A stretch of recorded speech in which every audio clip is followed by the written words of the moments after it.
Le ramadan impose un rythme alimentaire différent de l'habituel. C'est aussi un mois pendant lequel les fidèles musulmans ne doivent ni boire ni manger entre le lever et le coucher du soleil, perturbant ainsi les habitudes alimentaires. Après le ramadan, il est toujours difficile de renouer immédiatement avec la diète. C'est pourquoi il est important de reprendre dans de bonnes conditions et de manière pondérée.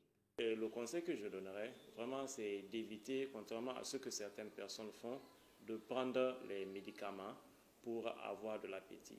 Donc, parce que c'est une adaptation de l'organisme, au bout de quelques jours, l'organisme va revenir à l'ancien système. C'est vraiment éviter aussi de vouloir se gaver. Donc, il faut aller doucement, doucement, vraiment prendre le temps, manger des petits repas vraiment étalés sur toute la période de la journée, plutôt que de vouloir manger de gros repas. Du coup, on peut avoir des problèmes d'indigestion lorsqu'on veut forcer et manger de grandes quantités dans la journée. Donc, autre conseil qu'il faut donner pendant l'après-Ramadan, c'est de dire que nous avons fait un mois, et un mois de Ramadan pendant les périodes de forte chaleur, ça veut dire que nous avons perdu une bonne partie de l'eau de notre organisme. Donc, l'autre conseil, c'est de dire qu'il faut songer à réhydrater son organisme en consommant suffisamment d'eau. Vraiment, l'un des piliers de l'alimentation après Ramadan, c'est vraiment avoir une bonne prise d'eau. Quatrième élément à prendre en compte, c'est de se dire aussi que pendant le Ramadan, on a épuisé une bonne partie de ce qu'on appelle le glycogène, qui est le glucide de réserve. Donc, il faut également songer à reconstituer ce stock-là.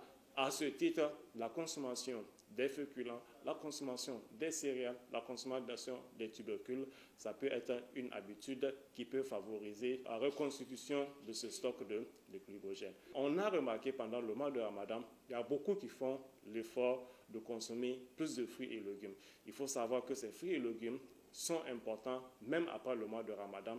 Le mois de Ramadan est aussi un mois de forte consommation de sucre contenu ou ajouté dans les différentes boissons. Pour purifier l'organisme, il est important de pratiquer des activités sportives.